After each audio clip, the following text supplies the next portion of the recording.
नमस्कार, news nation देख रहे हैं आप। आपके साथ मैं हूं नवेद। कूटनीति के माहिर प्रधानमंत्री नरेंद्र मोदी के सत्ता में आने के बाद से भारत की विदेश नीति दुनिया पर हावी होती दिख रही है और पूरी दुनिया भारत के बढ़ते रुतबे और ताकत को महसूस कर रही है और इसका श्रेय जाता है पीएम मोदी की कूटनीतिक क्रांति को। मरेंगे तो भी देश के लिए।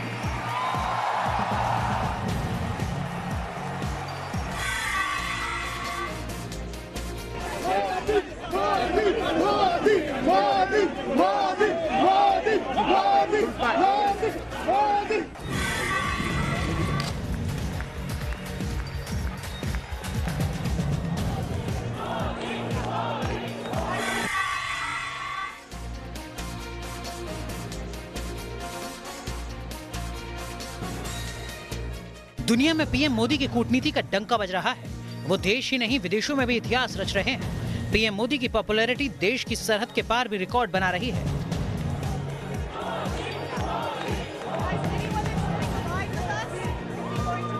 दुनिया के सुपर पावर्स के साथ हिंदुस्तान की दोस्ती की नई इबारत लिखी जा रही है। दुनिया की महाशक्तियों के साथ पीएम मोदी की कूटनीतिक जुगलबंदी की गूंज पूरी दुनिया में सुनाई दे रही है। आज दुनिया में हिंदुस्तान का डंका बज रहा है कि नहीं बज रहा है? अमेरिका में भी भारत का डंका बज रहा है कि नहीं बज रहा है? जर्मनी में भी भारत का डंका बज रहा है कि नहीं बज रहा है? इंग्लैंड में भी भारत का डंका बज रहा है कि नहीं बज रहा है? दुनिया के सभी देशों में हिंदुस्तान का डंका बज रहा है कि नहीं बज रहा है? ये प्रधानमंत्री नरेंद्र मोदी की कूटनीतिक क्रांति है, जिसकी वजह से दुनिया भर में उनको सम्मानों से नवाजा जा रहा है और अंतर्राष्ट्रीय स्तर पर भारत का मान लगातार बढ़ रहा है। मोदी ने न सिर्फ अंतर्राष्ट्रीय स्तर पर अपना कद बढ़ाया है, बल्कि राष्ट्रीय स्तर पर भी उन्होंने साबित कर दिया कि उनके बराबर कोई नेता नहीं है। एक जो नेहरू की कमी खलती थी, उस कमी को उन्होंने किसी हद तक पूरा किया है। अंतर्राष्ट्रीय मंचों पर ब्रांड इंडिया का बढ़ता प्रभुत्व आज हिंदुस्तान को उभरती हुई वैश्विक ताकत में तब्दील कर चुका है। ये तस्वीरें नए हिंदुस्तान के बढ़ते कद और रुतबे के साथ नए रसूख की गवाही दे रही हैं, जिससे देशवासियों का सिर गर्व से ऊंचा हो रहा है। प्रधानमंत्री नरेंद्र मोदी ने अपने पहले कार्यकाल में 49 देशों का दौरा किया, जबकि दूसरी टर्म में अब तक 7 देशों का दौरा कर चुके हैं। इन यात्राओं के जरिए पीएम मोदी ने भारत की कूटनीति की धार को तेज किया। पीएम नरेंद्र मोदी की सुपर डिप्लोमेसी से दुनिया में पाकिस्तान की बोलती बंद हुई। कश्मीर पर हिंदुस्तान के साथ पूरी दुनिया खड़ी है। चीन को अपने वीटो पावर पर लगाम लगाना पड़ा। आतंकी मसूद अजहर ग्लोबल टेररिस्ट घोषित हुआ और पाकिस्तान की छवि आतंकिस्तान की बन गई। पीएम मोदी ने सबसे ज्यादा तवज्जो पड़ोसी देशों को दी और नेबरहुड फर्स्ट पॉलिसी को आगे बढ़ाया। वहीं इस्लामिक देशों की बात करें या फिर यूरोपीय देशों की, संपूर्ण विश्व में बढ़ते भारत के प्रभाव को साफ देखा जा सकता है। प्रधानमंत्री नरेंद्र मोदी के शानदार कूटनीतिक कौशल ने दुनिया की महाशक्तियों के बीच भारत के रुतबे और रसूख में इजाफा किया है और इसका एक बड़ा प्रमाण है कि भारत को संयुक्त राष्ट्र सुरक्षा परिषद की स्थायी सदस्यता दिए जाने के लिए दुनिया के तमाम बड़े देशों से समर्थन मिल रहा है। Team news nation. प्रधानमंत्री नरेंद्र मोदी की सुपर डिप्लोमेसी की ऐतिहासिक तस्वीर अमेरिका के ह्यूस्टन में जल्दी देखने को मिलेगी, जब सुपर पावर अमेरिकी राष्ट्रपति डोनाल्ड ट्रंप पीएम मोदी के साथ साझा रैली को संबोधित करेंगे और मोदी मैजिक का गवाह बनेंगे।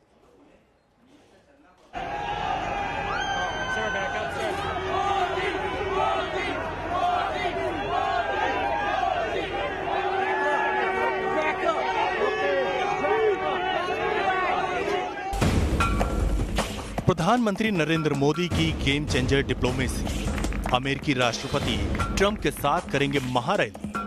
पाकिस्तान समेत पूरी दुनिया देखेगी हिंदुस्तान की कूटनीतिक क्रांति का दम, जब 22 सितंबर को अमेरिका के ह्यूस्टन में हाउडी मोदी मेगा इवेंट में पीएम मोदी और अमेरिकी राष्ट्रपति डोनाल्ड ट्रंप एक मंच पर होंगे और इस कूटनीतिक जुगलबंदी की गूंज दुनिया के कोने कोने में सुनाई देगी।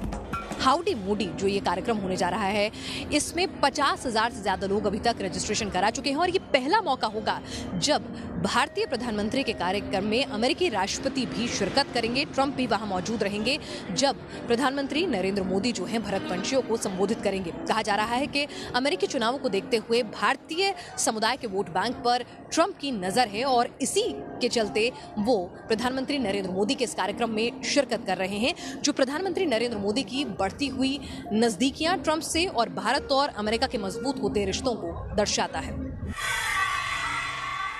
पूरे अमेरिका में जो भारत की जो इमेज है वो एक ऐसे देश के रूप में है कि जो कि एक सबसे बड़ा लोकतंत्र तो है ही और एक सबसे बड़ा जो है बाजार भी है। तो इसकी वजह से प्राइम मिनिस्टर मोदी को पूरे अमेरिका में बहुत सम्मान मिलता है। और दूसरा, जो अमेरिका में जो 4 मिलियन से भी ज़्यादा इंडियन डायस्पोरा है, उसने जिस तरीके से अमेरिका की पूरी इकॉनमी को, अमेरिका की पूरी सोसाइटी को जिस तरीके से कंट्रीब्यूट किया है, उससे भी जो है भारत का सम्मान बढ़ता है। प्रधानमंत्री मोदी और डोनाल्ड ट्रंप का किसी गैर राजनीतिक मंच पर एक साथ आना एक ऐतिहासिक पल होगा। दुनिया के सबसे ताकतवर शख्स और अमेरिकी प्रेसिडेंट डोनाल्ड ट्रंप अपने देश में भारतीय पीएम नरेंद्र मोदी के क्रेज के गवाह बनेंगे। प्रधानमंत्री मोदी के लिए अंतर्राष्ट्रीय कूटनीति में एक बड़ी कामयाबी होगी, क्योंकि मोदी और ट्रंप की जुगलबंदी पड़ोसी पाकिस्तान के लिए 440 वोट के झटके से कमतर नहीं, जो कश्मीर के अंतर्राष्ट्रीयकरण के लिए पूरी दुनिया में भटक रहा है। It's not just Pakistan. I think whole world will be watching the Houston event and take lessons from there about what Indian Americans have achieved, what India and the United States, the state of the relationship today. So I think there are multiple messages there. I mean, obviously, it's for the Pakistanis to read what they wish to into it. दोनों नेताओं की ये महारैली अगले साल अमेरिकी राष्ट्रपति चुनाव के लिहाज से डोनाल्ड ट्रंप के लिए काफी अहम है। इसी मंच से मोदी मैजिक के सहारे डोनाल्ड ट्रंप भारतीय मूल के अमेरिकी समुदाय को लुभाएंगे। ट्रंप देख रहे हैं कि नरेंद्र मोदी भारतीय समुदाय में और प्रवासी भारतीय समुदाय में बहुत ही लोकप्रिय हैं, उनका समर्थन बहुत मजबूत है। तो उनकी कोशिश है कि उस समर्थन का लाभ उठा करके भारतीय समुदाय को अपने ओर आकर्षित करें, और इसके लिए वो जो नारे थे उसका प्रयोग किया, और जो राजनीतिक तरीके होते हैं, जो कैंपेनिंग के तरीके होते हैं, उनको अपनाने की कोशिश की, ये दिखाने के लिए कि मेरे संबंध नरेंद्र मोदी के साथ बहुत ही अच्छे हैं, इसलिए भारतीय समुदाय उनका समर्थन करे। जाहिर है प्रधानमंत्री मोदी की पॉपुलैरिटी अमेरिका के राजनीतिक हालात को भी प्रभावित कर रही है। वैसे पहला मौका नहीं है जब अमेरिका में पीएम मोदी का भव्य कार्यक्रम होगा। 2014 में पीएम बनने के बाद भारतीय अमेरिकियों को संबोधित करने का पीएम मोदी का ये तीसरा बड़ा कार्यक्रम है। इससे पहले 2014 में न्यूयॉर्क के मेडिसन स्क्वायर में 2 कार्यक्रम आयोजित किए गए थे, जबकि 2016 में सिलिकॉन वैली में कार्यक्रम आयोजित किया गया था। 24 सितंबर को पीएम मोदी एक बार फिर देश का मान बढ़ाएंगे, जब bill and Melinda Gates foundation उन्हें ग्लोबल गोलकीपर अवार्ड से नवाजेगा। ये अवार्ड प्रधानमंत्री मोदी के फ्लैगशिप प्रोग्राम स्वच्छ भारत अभियान को लेकर दिया जा रहा है। उनकी सबसे बड़ी खासियत ये, वो जिस भी देश में जाते हैं वहाँ रहने वाले जो भारतीय हैं उनके साथ खुद को जोड़ते हो और अंतर्राष्ट्रीय स्तर पे अपनी छवि बहुत अच्छी बनाते हैं। उसका राष्ट्रीय स्तर पर उन्हें फायदा ये मिलता है कि जब ये लोग वापस आते हैं या अपने लोगों से बात करते हैं तो उनके मन में मोदी की छवि बहुत अच्छी होती है, जिसका चुनावी फायदा इनको मिलता है। 27 सितंबर को पीएम मोदी संयुक्त राष्ट्र महासभा की बैठक को संबोधित करेंगे और माना जा रहा है कि इस मंच से वो पूरी दुनिया के सामने पाकिस्तान के आतंकवादी चरित्र को उजागर करेंगे। न्यूयॉर्क से पिनाज त्यागी के साथ टीम न्यूज़ नेशन। मोदी सरकार ने पूरी दुनिया में हिंदुस्तान का परचम बुलंद किया है, चाहे G7 का मंच हो या फिर ब्रिक्स से लेकर G20 समिट। हर जगह पीएम मोदी ने हिंदुस्तान का इकबाल बुलंद किया और दुनिया की महाशक्तियों को हिंदुस्तान के पक्ष में खड़ा किया।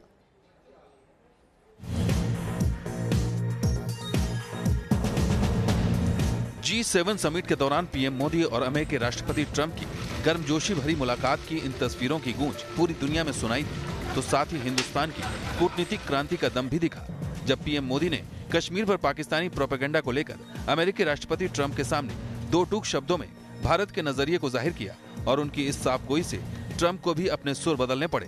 ये सारे इश्यूज बायलैटरल है और इसलिए हम दुनिया के किसी भी देश को इनके लिए कष्ट नहीं देते हैं। प्रधानमंत्री नरेंद्र मोदी ने बियारित्ज में हुए G7 समिट में विशेष आमंत्रित सदस्य के तौर पर शिरकत की थी। G7 के मंच पर पीएम मोदी की मौजूदगी जहां वैश्विक पटल पर हिंदुस्तान की लगातार बढ़ती ताकत की धमक थी, तो वहीं ये चीन और पाकिस्तान के लिए बड़ा झटका था। I think today, if you look at the big debates at multilateral forums, at G20, at BRICS, you will see that the Indian voice, the Indian views are today heard much more clearly. प्रधानमंत्री नरेंद्र मोदी ने न सिर्फ देश के सियासी मानचित्र को बदलकर रख दिया है, बल्कि अंतर्राष्ट्रीय पटल पर भी हिंदुस्तान को एक मजबूत राष्ट्र के तौर पर खड़ा कर दिया है। उनकी राष्ट्रीय अध्यक्षों के साथ नजदीकियां और विदेश नीति की बदौलत ही आज हिंदुस्तान ने पाकिस्तान को अंतर्राष्ट्रीय पटल पर अलग थलग कर दिया है और अब भारत की गिनती सुपर पावर्स के बराबर होती है, कमतर नहीं। इससे पहले जून में G20 समिट में त्रिपक्षीय मुलाकात में पीएम मोदी ने जापान, अमेरिका और भारत के लिए जय का मंत्र दिया था। जापान, अमेरिका, इंडिया, JAI, इसका भारत के अंदर मतलब होता है जय। जय का मतलब होता है सक्सेस। तो एक प्रकार से ये JAI ये सक्सेस का मैसेज देकर के आज हम एक शुभ शुरुआत कर रहे हैं और ये हमारी व्यवस्था, मैं मानता हूं कि विश्व शांति के लिए, विश्व समृद्धि के लिए एक बहुत बड़ी भूमिका अदा करेगी। वहीं G20 समिट से इतर ब्रिक्स देशों की बैठक में पीएम मोदी ने आतंकवाद का मुद्दा उठाया। Donald Trump, Vladimir Putin, Xi Jinping, Shinzo Abe, Benjamin Netanyahu या फिर इमैनुअल मैक्रों, दुनिया के इन तमाम बड़े नेताओं के साथ पीएम मोदी का दोस्ताना रिश्ता है और इन देशों के साथ भारत के कूटनीतिक संबंधों पर इसका प्रभाव साफ देखा जा सकता है।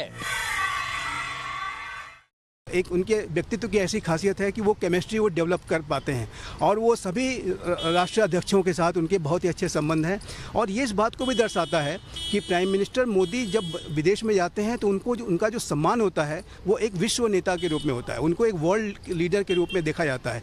आज जितना दुनिया में अगर विश्व नेताओं की बात होती है तो उसमें प्राइम मिनिस्टर मोदी की भी चर्चा होती ही होती है, उसके बिना विश्व नेताओं की चर्चा कंप्लीट नहीं हो सकती।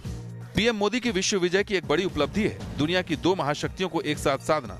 रूस और अमेरिका, दुनिया के ये दो सुपर पावर लंबे अरसे से एक दूसरे को चुनौती दे रहे हैं, लेकिन मोदी ने दोनों को साधा और आज दोनों देशों के साथ भारत के रिश्ते मजबूत हैं और दिनों दिन इनमें बेहतरी आती जा रही है। भारत ने अमेरिका और रूस दोनों के साथ हथियारों की डील की है। अमेरिका से शिनुक और अपाचे जैसे अटैक हेलीकॉप्टर्स खरीदे गए, तो अमेरिका की नाराजगी के बावजूद रूस से अत्याधुनिक एयर डिफेंस सिस्टम S-400 का सौदा किया गया। इतना ही नहीं, बीते दिनों रूस दौरे पर गए प्रधानमंत्री नरेंद्र मोदी ने रूस को $1 मिलियन का रियायती कर्ज भी दिया। साथ ही भारत ने रूस के साथ 25 नई डिफेंस और रिसर्च से संबंधित डील साइन की। कश्मीर पर अमेरिका और रूस दोनों को मोदी भारत के पक्ष में लाने में कामयाब रहे और पाकिस्तान की हर चाल को नाकाम किया। भारत और अमेरिका के रिश्ते लगातार गहरे होते जा रहे हैं। लगातार भारत और अमेरिका की जो स्ट्रेटेजिक पार्टनरशिप है, इसमें एक गहराई आती जा रही है, चाहे वो रक्षा का क्षेत्र हो, चाहे वो अर्थव्यवस्था का हो, चाहे वो एग्रीकल्चर हो, चाहे वो एजुकेशन हो, चाहे वो हेल्थ केयर हो, चाहे स्पेस हो, साइंस टेक्नोलॉजी हो, रिसर्च एंड डेवलपमेंट हो। जाहिर है मोदी दुनिया में जहाँ जहाँ गए वहाँ उन्होंने लोगों का दिल जीता। मोदी ने विश्व के नेताओं तक कामयाबी के साथ अपनी बात को पहुंचाई और दुनिया भर में भारत की धाक और साख को बढ़ाया। भारत माता की। भारत आज दुनिया की नई महाशक्ति के तौर पर देखा जा रहा है, तो इसमें वर्ल्ड लीडर के रूप में पीएम मोदी की बड़ी भूमिका है। न्यूयॉर्क से पिनास त्यागी के साथ टीम न्यूज नेशन। मोदी की कूटनीति का डंका अमेरिका से लेकर यूरोप के हर देश में बज रहा है और अब तो मुस्लिम देशों में भी पीएम मोदी का क्रेज देखते ही बन रहा है। ऐसे में इस्लामी दुनिया में पीएम मोदी की इस जय जयकार से पाकिस्तान के कलेजे पर सांप लौट रहे हैं।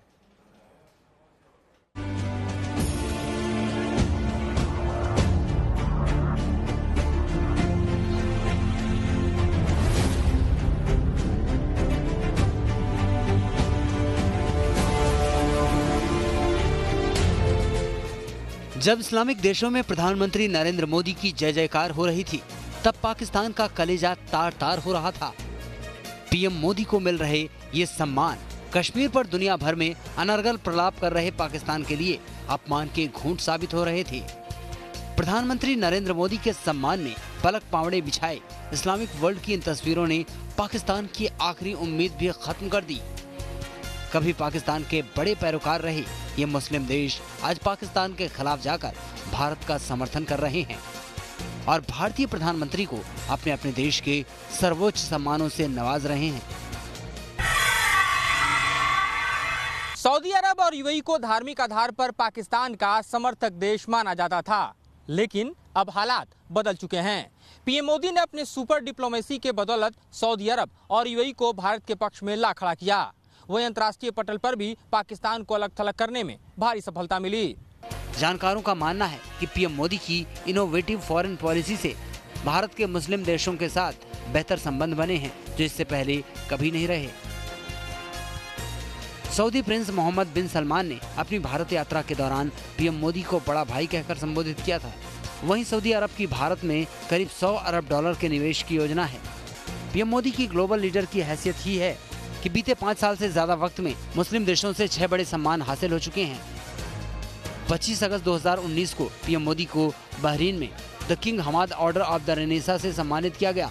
24 अगस्त को पीएम मोदी को यूएई के सर्वोच्च नागरिक पुरस्कार ऑर्डर ऑफ जायद से नवाजा गया। 8 जून 2019 को मालदीव ने पीएम मोदी को अपने सर्वोच्च सम्मान निशान इजुद्दीन से सम्मानित किया। 10 फरवरी 2018 को फिलिस्तीन में ग्रैंड कॉलर पुरस्कार से नवाजे गए मोदी। तो साल 2016 में पीएम मोदी को अफगानिस्तान का सर्वोच्च नागरिक सम्मान स्टेट ऑर्डर ऑफ गाजी आमिर अमानुल्लाह खान पुरस्कार मिला था। 3 अप्रैल 2016 को सऊदी अरब के सर्वोच्च नागरिक सम्मान किंग अब्दुल अजीज शैद से उन्हें सम्मानित किया गया। मुस्लिम देशों की ओर से पीएम मोदी को दिए गए ये सम्मान दिखाते हैं कि भारत के साथ इस्लामी दुनिया के संबंध अब तक के बेहतरीन दौर से गुजर रहे हैं। Team news nation. PM Modi अपनी कूटनीति से विश्व विजेता बनने की राह पर हैं। कामयाब कूटनीति से जहां वो दुश्मन मुल्कों को पस्त कर रहे हैं, तो वहीं दोस्ताना रिश्तों की वजह से कई देशों के शासनाध्यक्ष उनके स्वागत में प्रोटोकॉल तक तोड़ रहे हैं और पीएम मोदी के सम्मान में खुद से छाता पकड़ रहे हैं।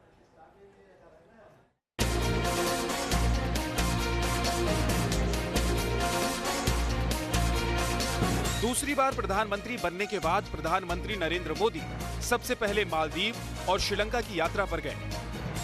मुस्लिम बहुल देश मालदीव और बौद्ध बहुल श्रीलंका की यात्रा के पीछे पीएम मोदी की कूटनीतिक सोच भी थी, जिसके जरिए भारत चीन को एक ठोस संदेश देना चाहता था कि दक्षिण और दक्षिण पूर्व एशिया में चीन की विस्तारवादी चाल कामयाब नहीं होगी।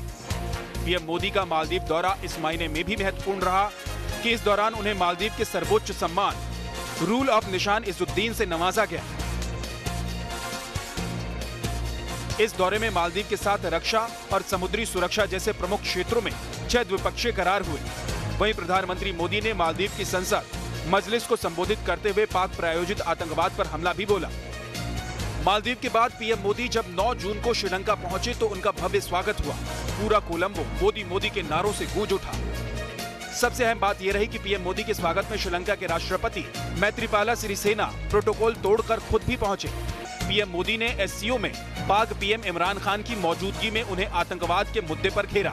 ये भारत की बड़ी कूटनीतिक कामयाबी कही जाएगी कि चीन आतंकवाद के मुद्दे पर पाकिस्तान की फजीहत को रोक नहीं सका। प्रधानमंत्री नरेंद्र मोदी अगस्त में पड़ोसी देश भूटान के दौरे पर भी गए।